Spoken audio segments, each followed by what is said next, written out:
السلام عليكم ورحمة الله.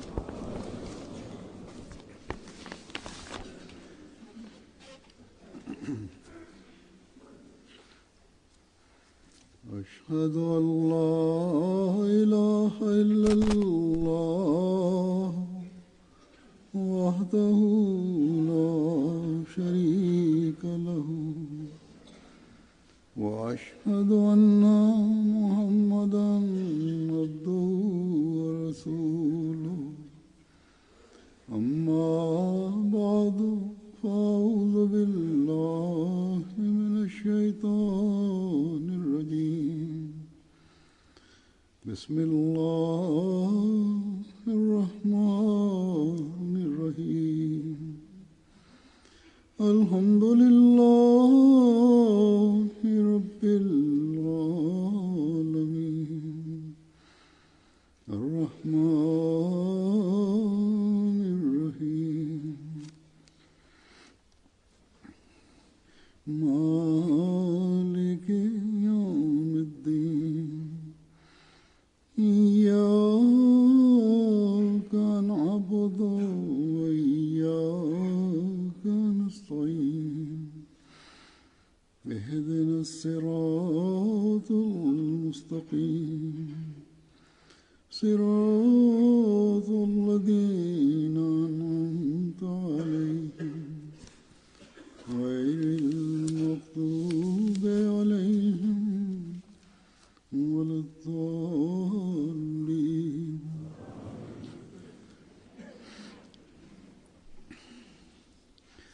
Hari ini merupakan hari pertama tahun baru dan dimulai dengan hari berberkat, hari Jumat, dan seperti biasa pada permulaan awal tahun kita mengucapkan mubarak satu sama lain.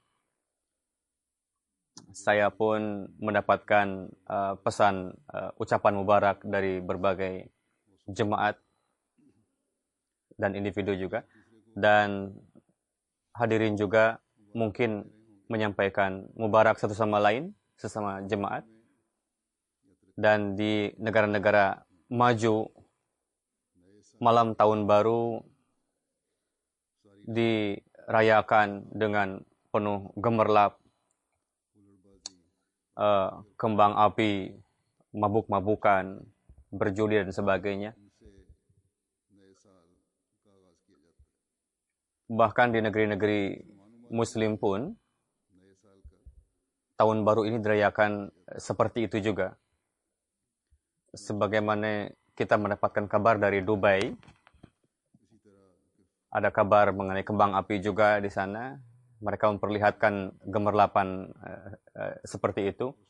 Bersamaan dengan itu, ada juga pemandangan terbakarnya suatu bangunan akibat dari kembang api tadi sampai hancur. Tapi di TV itu dikabarkan juga bahwa tidak ada bedanya meskipun terbakar ataupun tidak, hancur ataupun tidak, kita akan tetap merayakan acara-acara gemerlapan ini sesuai dengan program yang sudah kita buat, katanya.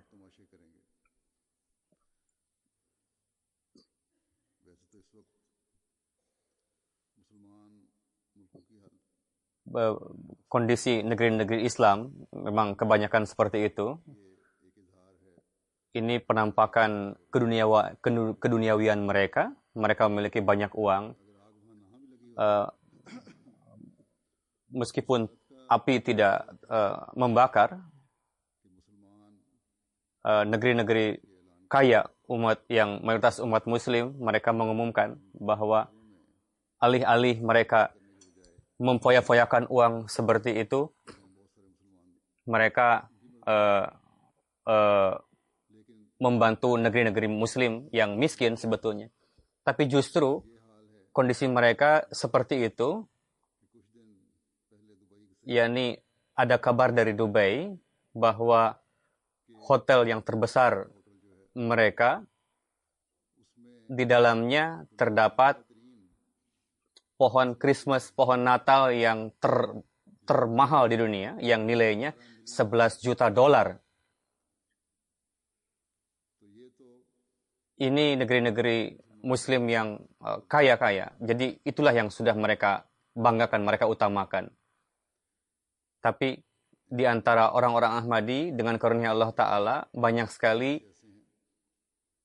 yang melewati malam tahun baru itu dengan ibadah atau bangun pada subuh langsung melaksanakan salat nafal dan memulai tahun baru ini dengan amalan seperti itu. Dan banyak sekali tempat-tempat dalam jemaat ini yang dimulai dengan tahajud bersama. Tapi meskipun demikian, orang-orang Muslim pada umumnya mengatakan kita orang-orang umat Muslim yang mereka biasa memfoya-foyakan uang seperti itu, mereka mengatakan kita kafir dan menganggap diri mereka sendiri sebagai umat Muslim katanya. Bagaimanapun, dengan karunia Allah Ta'ala dan dalam pandangan Allah Ta'ala kita adalah Muslim dan kita tidak memerlukan sertifikat sebutan Muslim itu dari siapapun. Jika kita berhasrat untuk mendapatkan sertifikat sebutan Muslim itu, dalam pandangan Allah Ta'ala, kita akan mengambil sertifikat dari pandangan Allah Ta'ala tadi. Dan tidak cukup sampai di sana, bahwa kita telah memulai dengan, tahun baru ini memulai dengan salat tahajud baik individu maupun berjamaah, atau kita membayar sedekah, atau berbuat suatu amalan baik. Tidak cukup sampai di sana, atau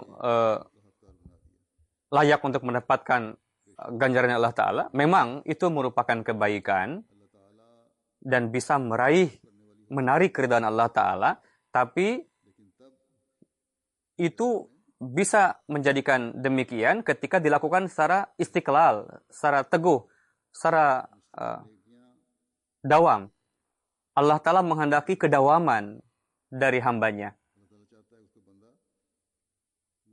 Dan Allah Ta'ala menghendaki hambanya melaksanakan hukum-hukumnya secara dawam, kebaikan-kebaikan itu. Seiring dengan salat dan tahajud, di dalam hati kita perlu untuk menciptakan satu perubahan suci. Baru Allah Ta'ala akan ridho.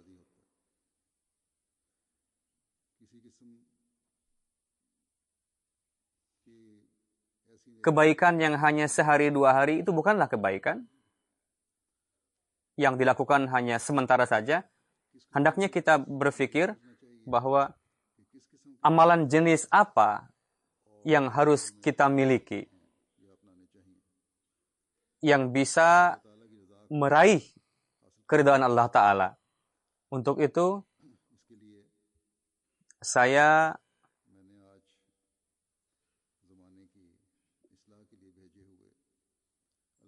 akan menyampaikan beberapa nasihat yang disampaikan oleh Hadrat Masih Maud alaihi salam, yakni imam yang diutus pada akhir zaman ini, yang disampaikan dalam berbagai waktu, supaya sifat kedawaman ini dan mata rantai itu kita terus berupaya untuk bisa dawam dan berupaya untuk mendapatkannya. Jadi hal-hal ini tidak hanya dilakukan hanya di awal tahun saja, melainkan ke-12 bulan dalam satu tahun dan ke-360 hari itu bisa dijadikan berberkat dengan amalan ini. Dan dengan karunia Allah Ta'ala, kita bisa menjadi orang-orang yang meraihnya. Hadrat Masih Maud alaihi salam dalam satu tempat pernah bersabda, lihatlah kondisi dunia saat ini. Nabi Karim Sallallahu Alaihi Wasallam dengan amalan beliau telah memperlihatkan bahwa kematianku, kehidupanku, semuanya demi Allah Ta'ala. Apakah di dunia ini Muslim ada, atau dikatakan kepada seorang, apakah kamu ini Muslim? Maka dia menjawab, Alhamdulillah. Yang membaca kalimah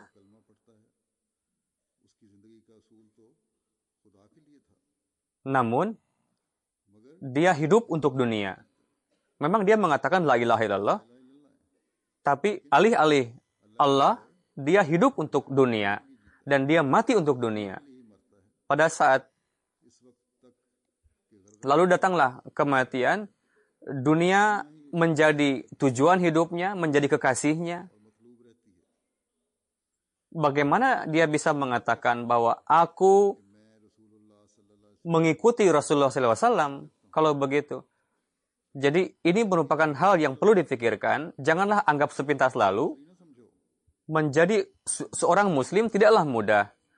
Rasulullah SAW, itaat kepada Rasulullah SAW dan suri tauladan Islam jika sebelum diciptakan dalam diri kita, janganlah tenang. Ini hanyalah kulit. Jika mengatakan diri kita sebagai Muslim, tapi tidak mengikuti Rasulullah SAW, tidak mengikuti sunnahnya, tidak mengamalkan ajaran Quran, janganlah berbahagia dengan nama dan kulit saja. Itu bukanlah pekerjaan seorang yang cerdas. Jika tidak mengikuti Rasulullah SAW dan hal itu, ini hanya kulit semata. Ada seorang Muslim bertanya kepada seorang Yahudi, kamu jadilah Muslim. Orang Yahudi dia bertanya, janganlah kamu bahagia dengan hanya nama saja. Yahudi bertanya, mengatakan, saya memberikan nama kepada anak saya, Khalid. Dan sebelum sore, saya sudah kuburkan dia. Tapi dengan nama itu, dia tidak mendapatkan kehidupan. Walaupun sehari. Jadi, haruslah kita meminta hakikat. Janganlah suka dengan hanya nama saja. Ini suatu hal yang memalukan ketika Hadrat Rasul dikatakan sebagai umat Rasulullah SAW dan mengarungi kehidupan seperti orang kafir. Kalian memperlihatkan suri tauladan seperti Rasulullah SAW. Jika kondisi itu tidak timbul, maka sebetulnya kamu merupakan pengikut syaitan. Walhasil, bisa difahami bahwa menjadi kekasih Allah Ta'ala hendaknya dijadikan sebagai tujuan hidup manusia. Karena sebelum kita menjadi kekasih Allah Ta'ala dan mendapatkan kecintaan Allah Ta'ala, kita tidak bisa mendapatkan kehidupan yang sukses. Dan ini tidak bisa didapatkan sebelum kita itaat dan mengikuti Rasulullah SAW secara hakiki. Dan Hadrat Rasulullah SAW telah memperlihatkan dalam amalnya, apa itu Islam. Jadi, kalian ciptakanlah Islam di dalam diri kalian supaya kalian menjadi kekasih Allah Ta'ala. Islam tidak melarang dari nikmat-nikmat duniawi, bahkan tinggal di dalam dunia ini, Islam menasihatkan kepada kita untuk mendahulukan agama daripada dunia. Berkenaan dengan itu, Hazrat Masih Maud Islam bersabda, Islam telah melarang rahbaniyat, hidup menyendiri, yakni ini merupakan pekerjaan seorang pengecut. Hubungan mukmin harus sedemikian rupa luas dengan dunia, sehingga menjadi satu maratib. Karena tujuannya adalah agama.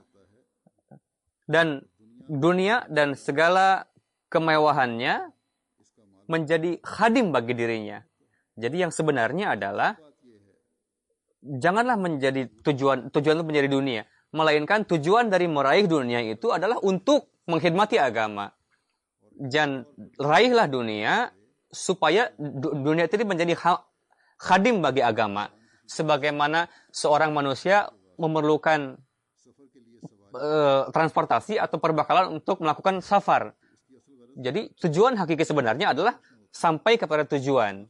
Bukanlah si transportasi atau perbekalan tadi yang menjadi tujuan. Jadi raihlah dunia dengan menganggap itu sebagai khadim bagi agama. Rabbana atina fid dunya hasanah wa fil akhirati hasanah. Allah Ta'ala mengajarkan taklim kepada kita di dalam doa itu. Di sini pun dunia pun diutamakan, tapi dunia yang mana? Yaitu hasanah dunia. Yang bisa menjadi hasanat, kebaikan bagi akhirat. Jadi dunia diutamakan, silahkan raih. Tapi dunia yang bisa menjadi hasanat bagi akhirat. Jadi dari doa itu bisa kita pahami dengan baik bahwa untuk meraih dunia, hendaknya seorang mukmin memperhatikan hasanatul akhirah. Dan seiring dengan kata hasanatul dunia, disebutkan seluruh sarana untuk mendapatkan dunia. Jadi untuk untuk berupaya untuk meraih dunia tadi, dan raihlah dunia yang dengan meraihnya bisa timbul kebaikan. Bukanlah cara-cara yang bisa memberikan kedukaan bagi umat manusia yang lainnya. Atau kita menjadikan orang lain menjadi telanjang dan malu.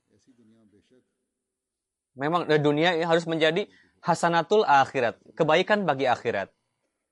Jadi raihlah dunia yang tidak akan memberikan kerugian bagi orang lain. Atau membuat orang lain menjadi malu. Jangan seperti itu. Harus menjadi hasanah bagi akhirat, dunia yang kita raih itu. Lalu bersabda,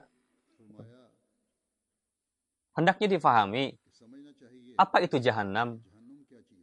Jahanam satu artinya setelah kematian, dijanjikan Allah Ta'ala bahwa kehidupan yang dijanjikan setelah kematian.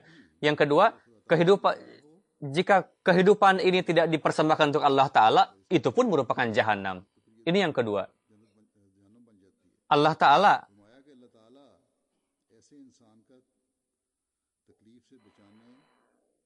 tidaklah menjadi penolong bagi orang-orang, hendaknya janganlah beranggapan bahwa harta kekuasaan, banyaknya anak bisa memberikan ketentraman bagi seseorang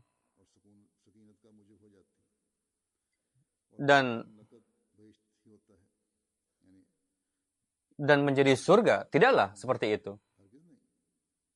Ketentraman, kepuasan, dan ketenangan yang merupakan salah satu di antara surga tidak didapatkan dengan benda-benda tadi.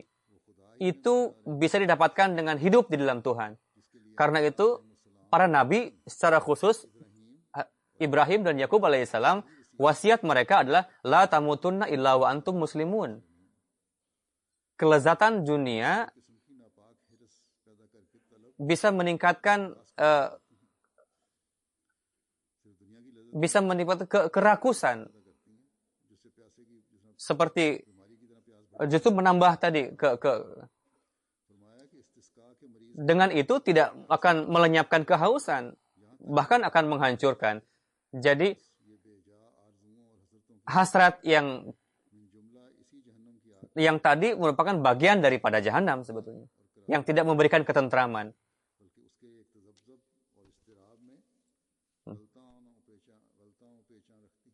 Untuk itu, wahai kawan-kawanku,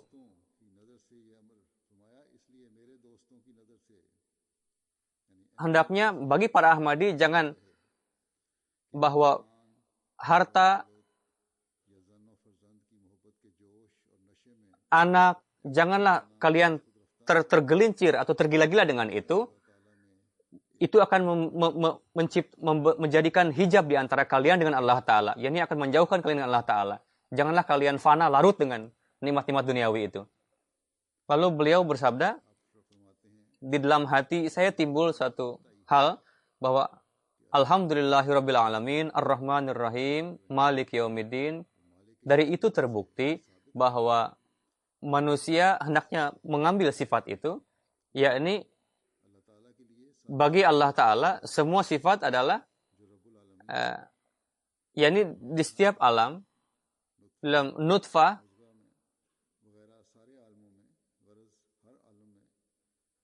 lalu Rahman, Rahim, dan Malik Yaumiddin. Sekarang ketika mengatakan iyyaka na'budu, seolah-olah dalam ibadah itu rububiyat, malikiyat, rahmaniyat, hendaknya itu dimiliki oleh manusia. Jadi sifat-sifat Allah Ta'ala ini hendaknya diupayakan untuk diraih oleh manusia. Jadi inilah kesempurnaan hamba, takhallaqu bi akhlaqillah. Yakni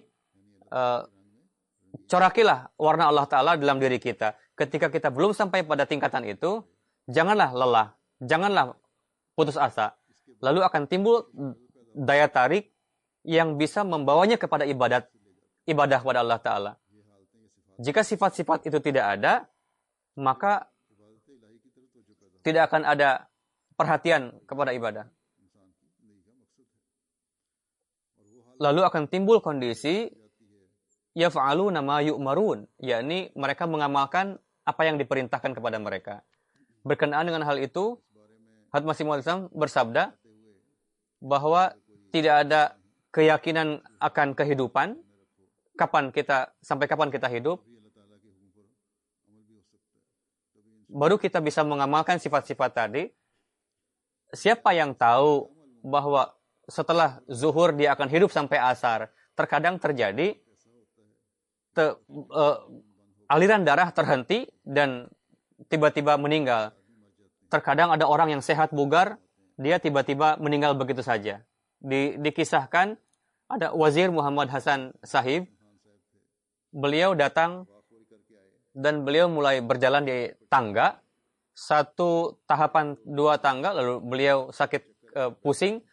Pembantu mengatakan, boleh saya pegang tuan? Beliau mengatakan tidak usah. Lalu beliau berjalan lagi satu dua tangga, akhirnya beliau wafat seketika itu juga. Jadi begitu juga Awamuddin Council Kashmir, beliau meninggal seketika. Jadi kita tidak tahu kapan mati kita. Untuk itu penting, janganlah kalian bersikap acuh tak acuh dengan hal itu. Jadi kesedihan akan agama itu penting, yang bisa mengingatkan kepada kematian. Jadi dalam Quran Karim, Inna zalzalatas sa'ati syai'un azim. Maksud saat itu adalah kiamat. Dan kita tidak mengingkari hal itu. Namun maksud di sana adalah sakaratul maut juga. Karena itu merupakan inqita, putusan hubungan. Dan ketika terpisah dari dunia ini, seolah-olah itu merupakan satu bencana gempa bumi. Seakan-akan ada di dalam satu penjara. Jadi hendaknya manusia memperhatikan kapan kita mati. Terkadang bisa tiba-tiba timbul kondisi seperti itu. Jadi hal yang paling penting adalah hendaknya memperhatikan akan kematian, dan janganlah kita cinta sedemikian rupa sampai-sampai pada akhir hidupnya itu menjadikan kesulitan bagi dirinya. Ketika ini ingat, maka manusia akan berupaya untuk beramal soleh. Alih-alih dia memfoya-foyakan uang, menghambur-hamburkan uang seperti itu, justru kita harus berpikir bahwa kematian bisa mendekati kita kapanpun. Atau kita memuaskan hawa nafsu dengan perbuatan yang lagau tadi. Lalu berkenaan dengan perubahan suci, beliau bersabda, lalu janganlah kalian sikap acuh tak acuh, sibukkanlah dengan istighfar dan doa, lalu ciptakanlah perubahan suci dalam diri kalian, bukanlah waktunya untuk berlalai. Kadang manusia memberikan kepuasan bahwa umur kalian akan panjang. Wujud Allah Ta'ala itu adalah benar adanya, hak adanya.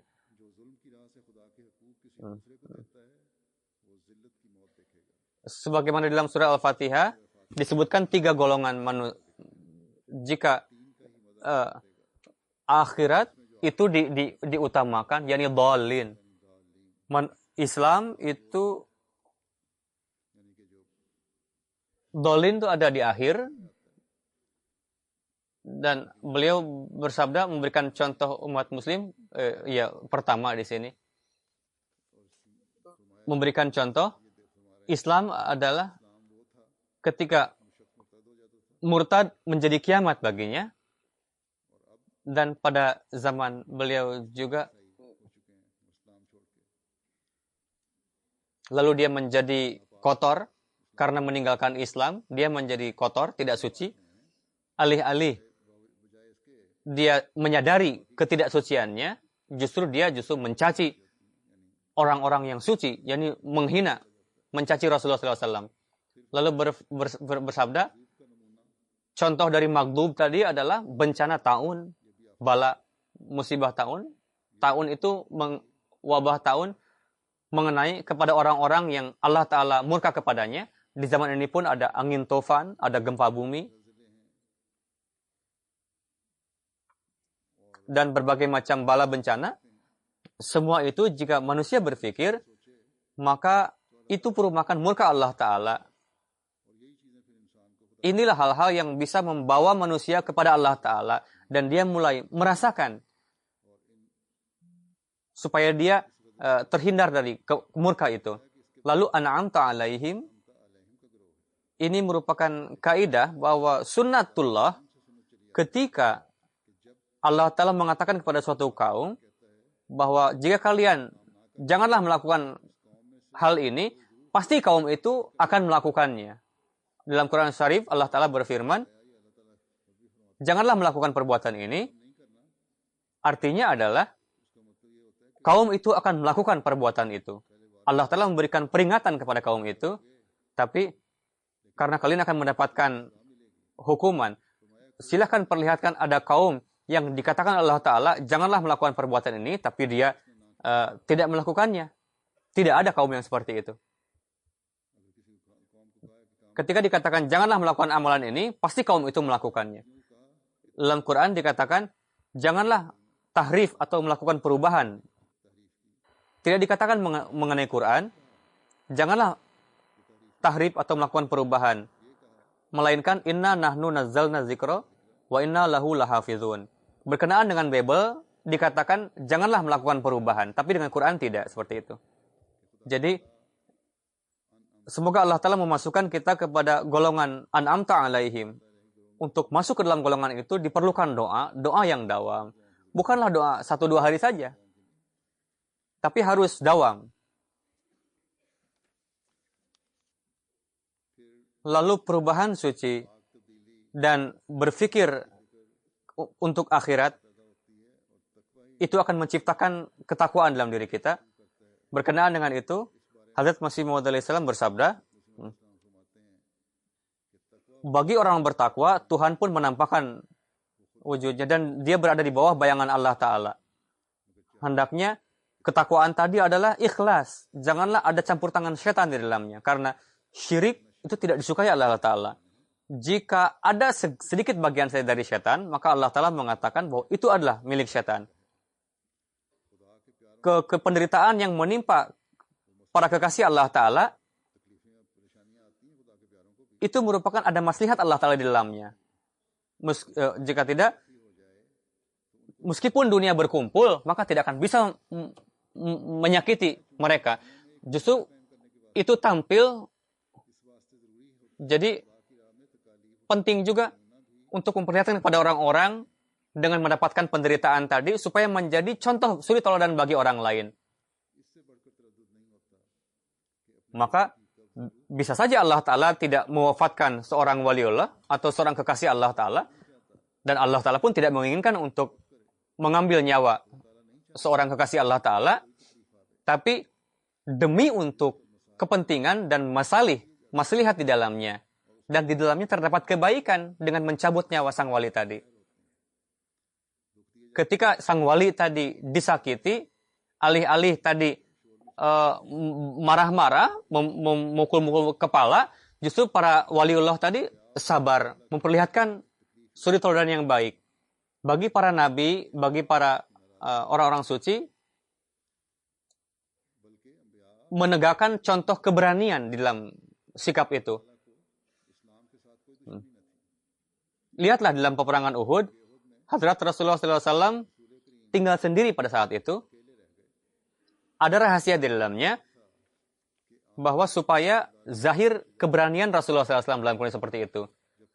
Ketika Rasulullah SAW berdiri untuk melawan 10.000 musuh, dan mengatakan bahwa akulah Rasul dari Allah Ta'ala, tidak ada nabi lain yang bisa memperlihatkan contoh seperti itu. Mendapatkan kesempatan untuk melakukan seperti itu. Kita pun mengatakan kepada jemaatku, janganlah kalian menyerah, bahwa memang kita sholat, kita puasa, kita tidak melukakan dosa-dosa besar, zina, mencuri. Banyak juga orang-orang yang musyrik pun yang tidak melakukan perbuatan dosa besar seperti itu. Seorang musyrik pun banyak juga orang yang memiliki akhlak yang baik, seorang musyrik pun. Jadi topik takwa ini adalah halus. Raihlah itu. Semaikanlah kemuliaan Allah Ta'ala. Janganlah ada riya di dalam amalannya. Jika ada riya, Allah Ta'ala akan mengembalikan kepada. Sulit untuk menjadi seorang muttaqi. Misalnya jika ada yang mengatakan kepada kamu, bahwa dia mencaci. Lalu kenapa kalian memarah setelah dicaci? Lalu ada orang lain yang mengatakan, kenapa kamu mesti marah?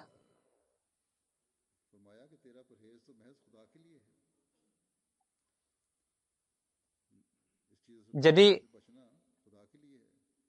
kemarahan tadi, kemarahan yang muncul dalam diri kalian, maksudnya adalah kalian tidak ada kaitan dengan Allah Ta'ala dalam hal ini. Kalian tidak melihat wajah Allah Ta'ala ketika marah tadi. Kalian tidak menghendaki keridhaan Allah Ta'ala. Karena itu kalian mudah emosi, marah sedikit saja. Jika kalian mengingat Allah Ta'ala, maka tidak akan timbul emosi yang marah seperti itu. Maka, jika tidak timbul kematian dalam kondisi seperti itu, maka tidaklah menjadi muttaqi. Maksud takwa yang sebenarnya adalah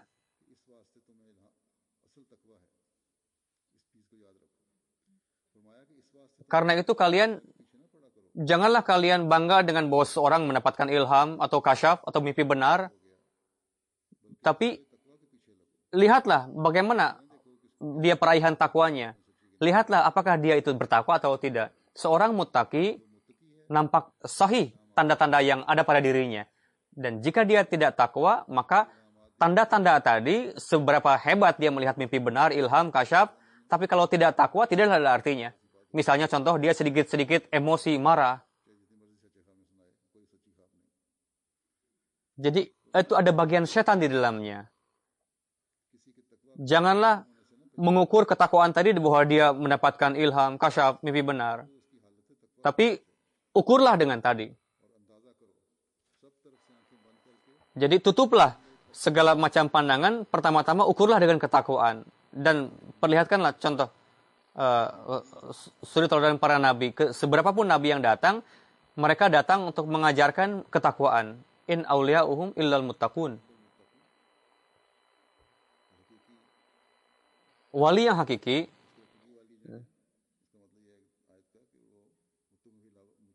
selain orang muttaqi tidak ada. Dan Quran Karim mengajarkan ketakwaan dengan jalan yang halus.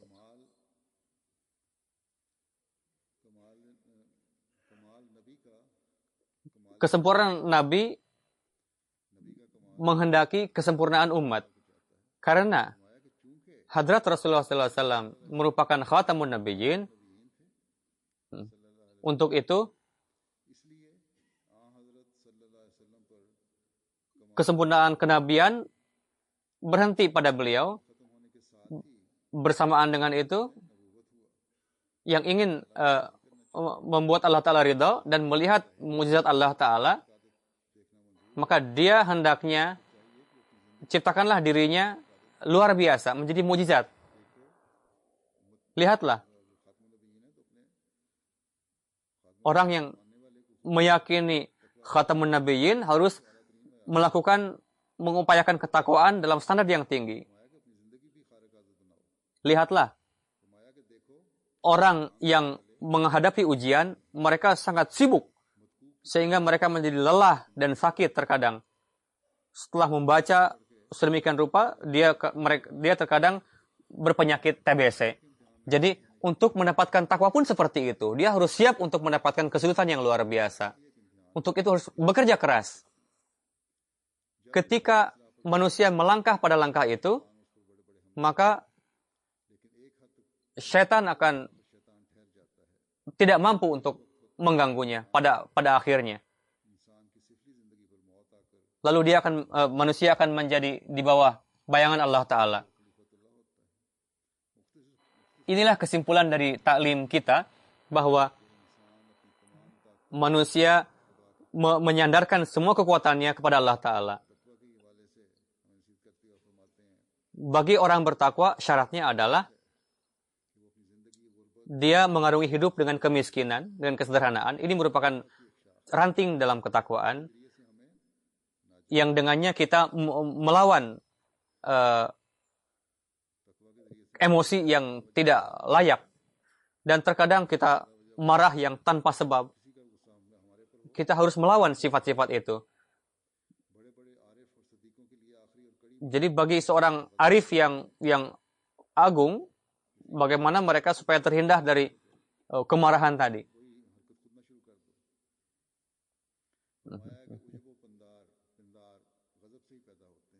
Jadi ketakaburan, kesombongan ini timbul karena kemarahan tadi, emosi tadi. Terkadang kesombongan tadi merupakan dampak dari kemarahan tadi. Terkadang sedikit-sedikit saja dia mulai marah, emosi. Penyebabnya adalah takabur dalam dirinya. Jadi murka, marah tadi timbul ketika dia mengutamakan kemarahan sedikit. Jadi saya tidak menghendaki anggota jemaatku menganggap orang lain rendah, kecil, besar, atau menganggap orang lain kecil dan sebagainya. Allah Ta'ala maha mengetahui siapa yang besar di antara kita dan siapa yang kecil, siapa yang lemah. Ini sejenis penghinaan. Dan ini justru jangan sampai menjadi penyebab kehancuran kita. Kadang kita menganggap diri kita besar, unggul, atau menghinakan orang lain, atau menganggap orang lain, memandang orang lain dengan pandangan rendah. Memandang orang ini pandangan rendah, ini menyebabkan kehancuran pada dirinya. Orang besar, orang kaya memperlakukan orang miskin dengan yang sebetulnya orang besar tadi adalah mendengarkan orang miskin dengan penuh perhatian dan dia mendengarkan secara hati-hati dan dia membuat orang miskin tadi senang, menghormati perkataan orang miskin, tidak lantas takabur, sombong, menganggap orang miskin tadi rendah.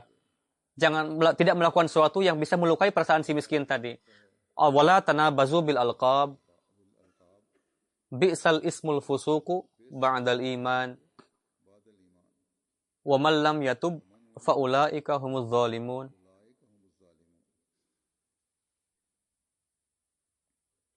Wala tanabazu bil alqab. Bi'sal ismul fusuku ba'dal iman. Wa man lam yatub fa ulaika humuz zalimun. Janganlah kalian memanggil orang lain pandangan yang hina. Orang yang buat seperti itu, janganlah menganggap saudara kalian dengan hina. Ketika minum dalam satu sumber mata air yang sama, maka siapa yang tahu siapa yang minum lebih banyak? Dalam pandangan Allah Ta'ala, yang besar itu adalah yang muttaqi. Inna akramakum indallahi atqakum. Yang mulia pada pandangan Allah Ta'ala adalah orang yang bertakwa. Berkenaan dengan takwa, Hadrat Masih Maud memberikan nasihat.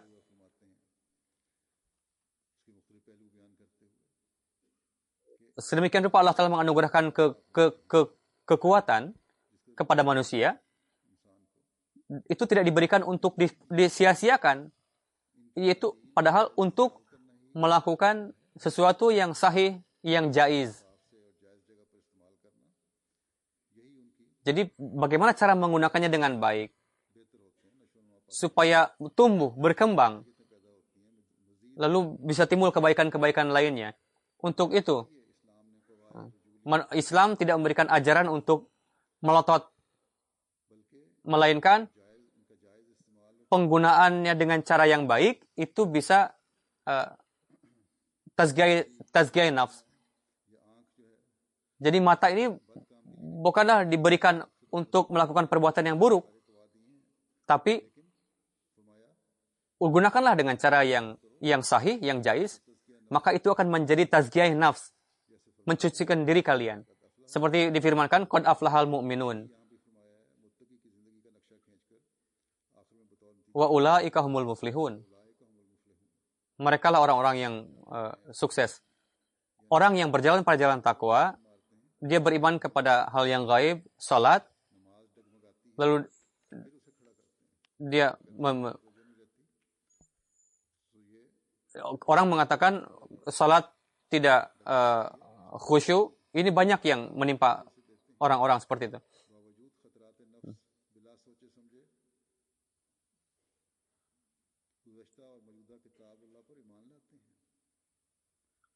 Dan pada akhirnya sampai pada derajat keyakinan. Pertama-tama iman kepada gaib, lalu itu bisa menyampaikan kepada keyakinan. Inilah orang-orang yang bisa mendapatkan hidayah. Jadi dia berada pada suatu jalan yang sama. Jadi dia berjalan pada jalan yang bisa mengarahkan kepada hidayah. Inilah orang-orang yang sukses, yang sampai kepada tujuan dan bisa mendapatkan najat. Karena itu, sejak semula Allah telah mengajarkan ketakwaan kepada kita dan menganugerahkan kitab yang di dalamnya diberikan wasiat untuk ketakwaan tadi. Untuk itu, jemaat kita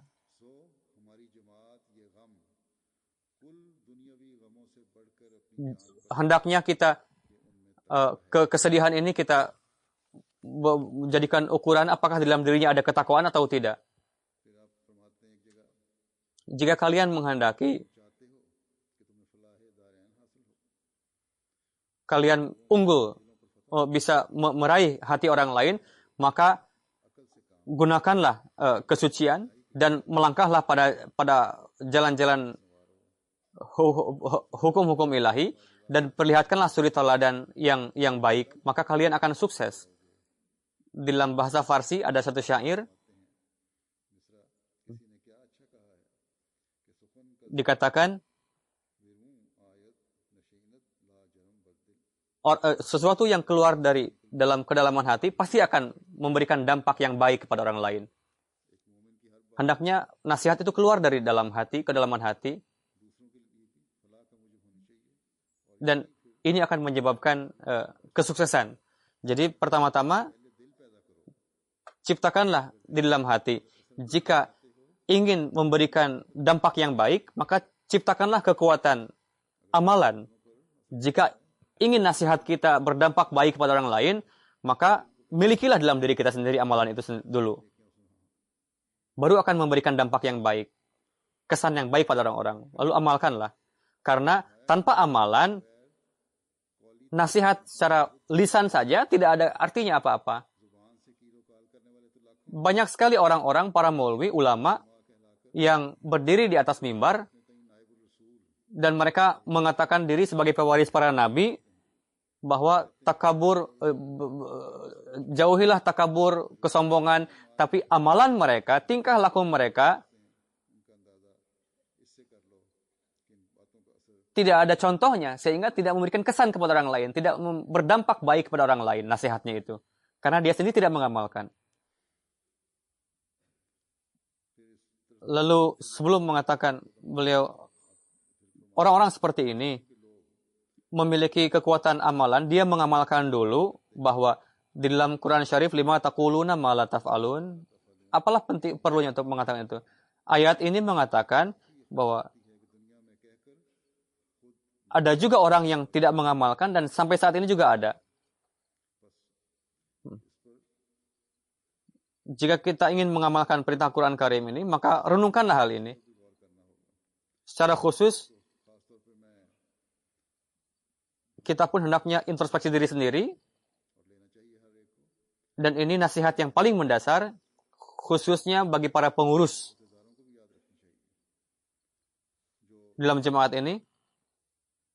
Mereka mengharapkan anggota untuk menciptakan perubahan dalam diri mereka. Tapi jika dia tidak memberikan contoh, justru akan berbalik kepadanya. Dan justru dia sendiri menjadi pelanggar hukum-hukum Allah Ta'ala dan Rasulnya. Beliau bersabda, dengarkanlah perkataanku dan ingatlah dengan baik. Jika obrolan manusia tidak dalam hati yang benar, maka itu tidak akan berdampak baik kepada orang lain. Untuk itulah Nabi Karim SAW diketahui bahwa beliau sadik benar. Jadi kesuksesan atau pengaruh dalam hati tidak ada yang bisa menandingi beliau dalam hal itu. Karena itu, amalan dan perkataan beliau memiliki kekuatan yang luar biasa dan sama. Beliau mengamalkan terlebih dahulu. Lalu bagi para anggota jemaat yang berpendidikan, memiliki pendidikan tinggi, bagi para pemuda juga penting bagi mereka nasihat ini. Beliau bersabda, orang-orang yang berpendidikan tinggi pada saat ini ada satu bencana menimpa mereka, yakni mereka lemah, tidak ada kaitan dengan ilmu agama, tidak ada perhatian kepada ilmu agama. Sehingga ketika para filsuf melontarkan keberatan mengenai Islam, maka orang-orang yang terpelajar ini mulai goyah keimanannya. Karena tidak ada pondasi ilmu agama dalam dirinya. Lalu timbul keraguan di dalam dirinya. Lalu dia menjadi Kristen atau ateis. Jadi dalam kondisi seperti itu, mereka pun berbuat. Dan ini merupakan kezaliman para orang tua juga, karena tidak memberikan waktu kepada anaknya untuk mempelajari ilmu agama. Sehingga mereka mahlum dari itu. Jadi para orang tua hendaknya memberikan perhatian kepada anaknya untuk ilmu agama ini. Dan para pemuda juga harus berupaya untuk mempelajari ilmu agama. Dan dalam Jemaat Ahmadiyah,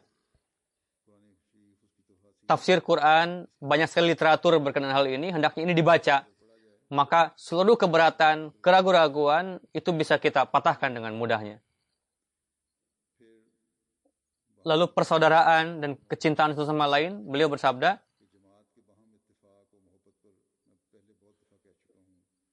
jadi bersepakatlah di dalam ini bahwa Allah dan bersatulah supaya makanya ada perintah untuk salat berjamaah supaya timbul kesatuan, persatuan. Jika ada pertentangan, tidak ada persatuan, maka kalian akan menjadi orang-orang yang merugi. Untuk itu, hilangkanlah perpecahan. Bersatulah. Rasulullah SAW bersabda, cintailah satu sama lain dan mendoakanlah orang lain dalam ketika dia tidak tahu. Jadi tuntutan dari kecintaan tadi adalah meskipun kalian mengenal dia atau tidak, doakanlah ketika dia tidak mengetahui bahwa kalian mendoakannya. Jadi ketika kita mendoakan orang lain yang kita tidak mengenal, justru malaikat akan mengabulkan doa itu untuk diri kita yang mendoakannya. Ketika doa manusia tidak dikabulkan, maka doa malaikat kan dikabulkan. Jadi saya nasihatkan, janganlah berpecah di antara kalian. Aku datang untuk membawa dua hal, tauhid ilahi dan cintailah satu sama lain. Jika ini memperlihatkan contoh, maka akan menjadi karomah bagi orang gair. Inilah yang ada pada diri para sahabat. Kuntum a'da'an fa'allafa baina qulubikum.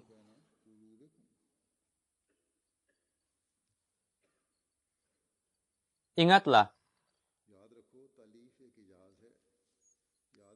sebelum kalian melakukan seperti itu, melakukan yang kalian sukai dan tidak kalian persembahkan untuk orang lain, itu bukanlah dari jemaatku. Perlakukanlah orang lain seperti kita ingin diperlakukan.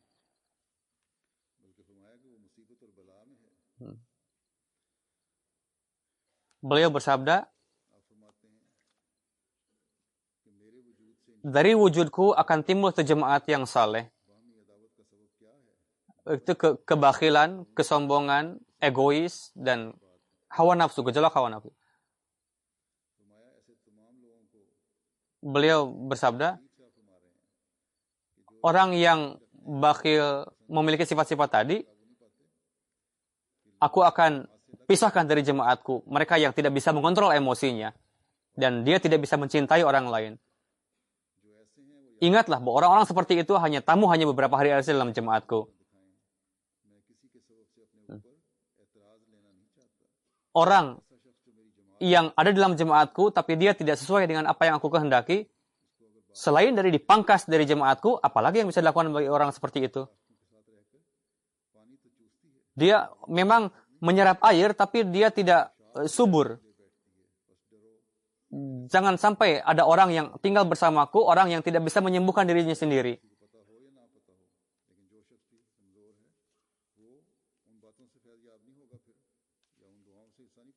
Dia tidak bisa menjadi bagian dari doa-doa yang diharapkan oleh Masih Maud alaihissalam.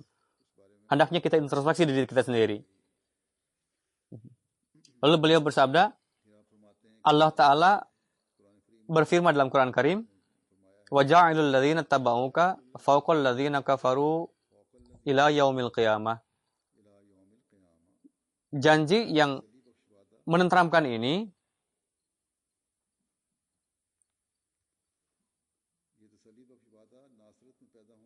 dari Hadrat Isa ibnu Maryam, mereka yang mengingkari bahwa memang janji ini untuk kepada Hadrat ibnu Maryam, tapi aku berikan kabar suka kepada kalian bahwa ibnu Maryam yang akan datang sebagai Yusuf Masih telah disebut dengan kalimat itu juga, aku yaitu. Jadi orang yang memiliki jalinan denganku dan mengharapkan kabar suka tadi, apakah akan didapatkan oleh orang-orang yang pendurhaka? Tidak akan dapat seperti itu. Dan orang yang tidak menganggap perkataanku sebagai kisah belaka, saya katakan kepada mereka, orang yang memiliki jalinan baik dengan kita dan memiliki jalinan yang kuat dengan diriku, yang dampaknya tidak hanya dengan zatku, bahkan dengan Allah Ta'ala yang telah menyampaikanku pada zat yang sempurna itu, Rasulullah SAW, aku katakan,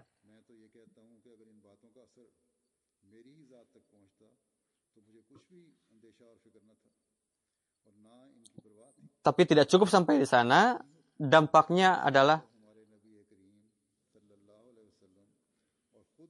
sampai kepada Hadrat Rasulullah SAW dan Allah Ta'ala sendiri. Jadi dalam kondisi seperti itu, hendaknya kalian perhatikan dengan hati-hati. Jika kalian menjadi bagian dari kabar suka tadi dan menjadi penggenapan dan ingin mendapatkan keunggulan di antara pada orang-orang yang mengkafirkan kalian dan kalian haus secara hakiki, maka aku katakan, kalian tidak akan mendapatkan kesuksesan tadi sebelum kalian melewati jenjang lawamah, masuk kepada mutmainnah.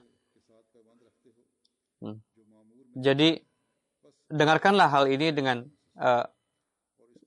telinga dan bersiap-siaplah supaya kalian tidak termasuk ke dalam golongan orang-orang yang mengingkari.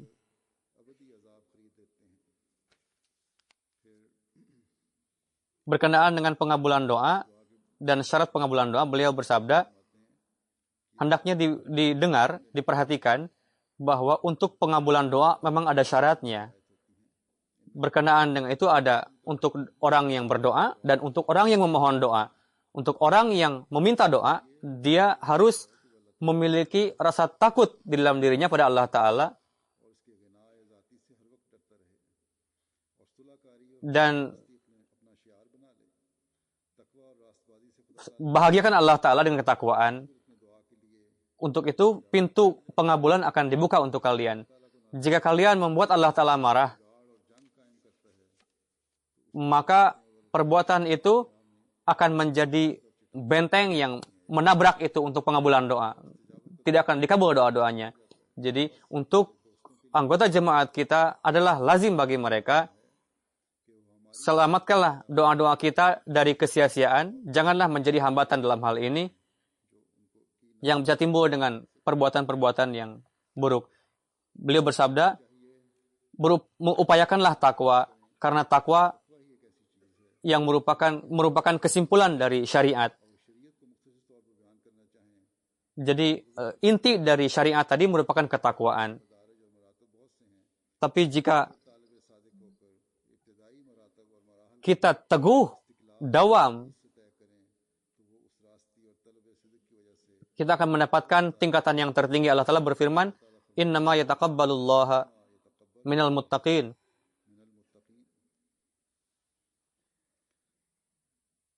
Innama yataqabbalullaha minal muttaqin. Seolah-olah Allah Ta'ala mengabulkan doa-doa orang muttaqi. Ini merupakan janjinya. Dan di dalam janjinya tidak ada Allah Ta'ala tidak mengingkari janjinya. Innallaha la yukhliful mi'ad.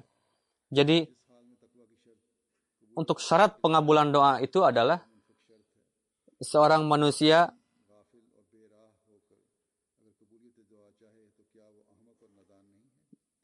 jemaatku hendaknya sebisa mungkin melangkahlah pada jalan takwa supaya dia meraih kebahagiaan pengabulan doa dan menjadi bagian dari keimanan. Jadi janganlah menganggap Tuhan akan ridho dengan baiat saja. Jadi ada kulit dan ada inti. Kulit tidak ada artinya. Hanya yang diharapkan adalah inti tadi.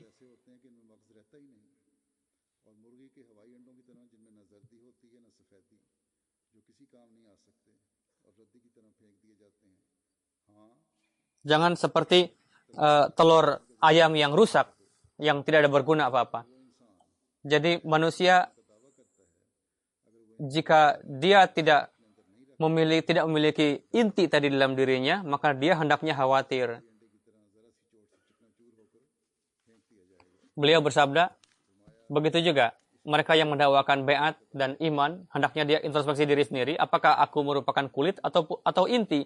Sebelum tercipta inti dalam dirinya, keimanan, kecintaan, keitaatan, baiat, itikad, dan murid, bukanlah dia, ingatlah bahwa wujud Allah Ta'ala tidak ada artinya kulit tadi. Yang berarti adalah inti tadi, magz. Jadi janganlah mencukupkan diri sendiri dengan pendakwaan semata, yakni kulit, dan itu tidaklah memberikan manfaat sedikit pun. Sebelum dia menciptakan kematian dalam dirinya dan menciptakan perubahan dalam dirinya, maka dia tidak bisa menempatkan tujuan dari diciptakannya itu. Semoga Allah Ta'ala menjadi orang-orang yang bisa menciptakan situasi yang diharapkan oleh Hadrat Masih Maud salam tadi, dan kita teguh dalam kebaikan. Janganlah kita menjadi orang-orang yang menyia-nyiakan doa-doa Hadrat Masih Maud salam, melainkan doa-doa yang beliau panjatkan untuk jemaat beliau. Semoga kita menjadi pewarisnya. Seiring dengan doa ini, saya sampaikan kepada hadirin semua mubarak tahun baru. Selamat tahun baru. Dan semoga tahun baru ini menjadi keberkatan yang tidak terhingga. Amin. Semoga kita menjadi pewaris keberkatan yang tidak terhingga. Alhamdulillah, nahmaduhu wa nasta'inuhu wa nastaghfiruh. ونؤمن به ونتوكل عليه ونعوذ بالله من شرور أنفسنا ومن سيئات أعمالنا من يهده الله فلا مضل له ومن يضلل فلا هادي له ونشهد أن لا إله إلا الله ونشهد أن محمدا عبده ورسوله